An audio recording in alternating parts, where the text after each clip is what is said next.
It is advised not to discuss scientific matters in the presence of the Shaykh. It is important for disciples to refrain from commenting on or sharing their personal opinions on the instructions or knowledge given by the Shaykh.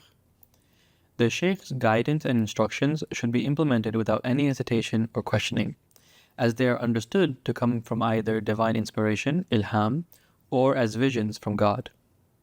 Even if the instructions seem unusual or challenging, it is essential to carry them out promptly and without hesitation. Interfering or offering unsolicited opinions on such matters can be viewed as a lack of proper adab and may have negative consequences, such as the diminishing of divine light in one's heart and a distorted perception of the Shaykh. It is crucial to remain in your designated place and fully obey the commands of the Shaykh with complete submission and trust. Going against the will and the instructions of the Shaykh can act as a hindrance or barrier, preventing the emergence of profound wisdom, and it will deprive you of accessing visions and knowledge from the spiritual realm. This attitude of always rushing to express one's opinion is described in the Quran, where Allah says, "Man was created of haste. Soon shall I show you my signs, so seek not to hasten me." Chapter 21, verse 37. So, humans are naturally impatient, wanting to demonstrate and advance their opinions, hoping that things will quickly come within their reach and that they will progress rapidly in their spiritual journey. You may encounter disciples who have engaged in grave sins such as fornication and other major transgressions. Yet, when they come before the Shaykh, they demand immediate spiritual opening, fath, without any sense of modesty. You hear them demanding to see the divine light, complaining that they want to see angels and prophets, despite their past involvement in reprehensible acts. Allah says, "I will show you my signs." This is a divine promise. So do not rush and be patient, for otherwise you yourself may become a barrier, preventing the manifestation of these signs by opposing and dissenting against the Shaykh. This opposition can manifest in various ways. For example, if you come to the Shaykh while refusing to abandon the knowledge you believe you possess in order to benefit from spiritual initiation. Indeed, every person possesses a form of knowledge, even the illiterate.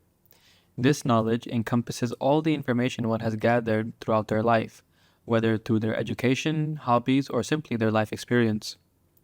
However, you decided to seek the Shaykh in order to attain that true and comprehensive knowledge that comes from Allah.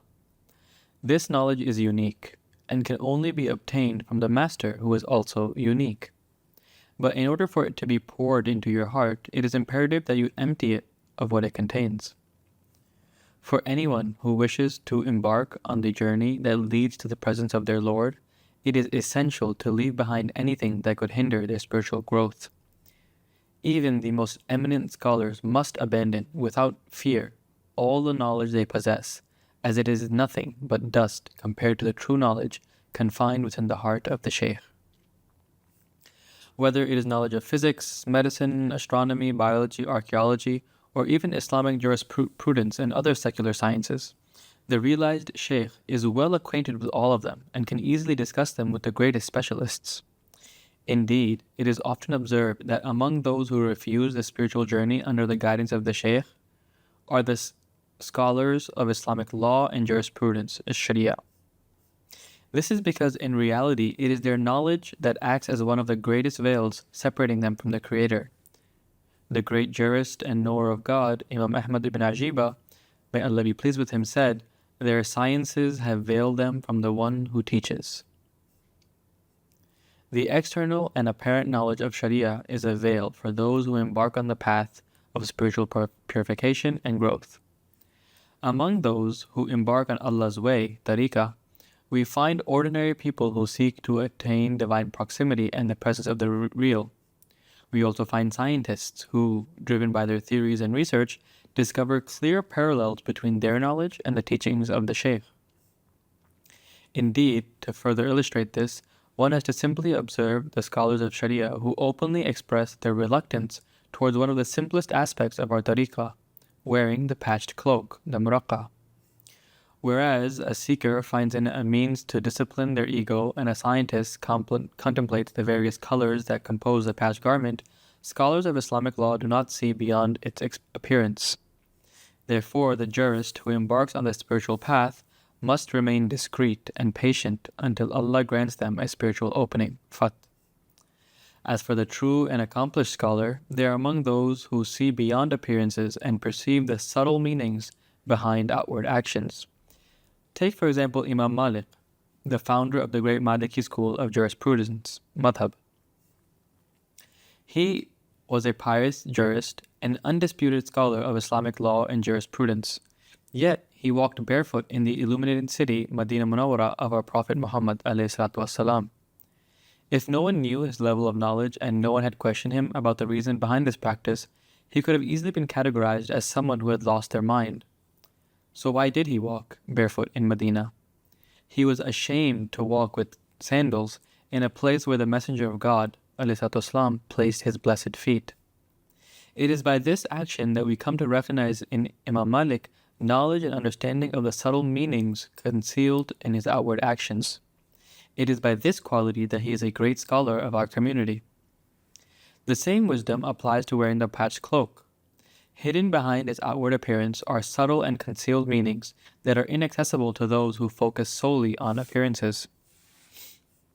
Past scholars like Imam Malik possess taste, dhawq, and a subtle understanding of the true knowledge that contemporary scholars have lost and do not seek after.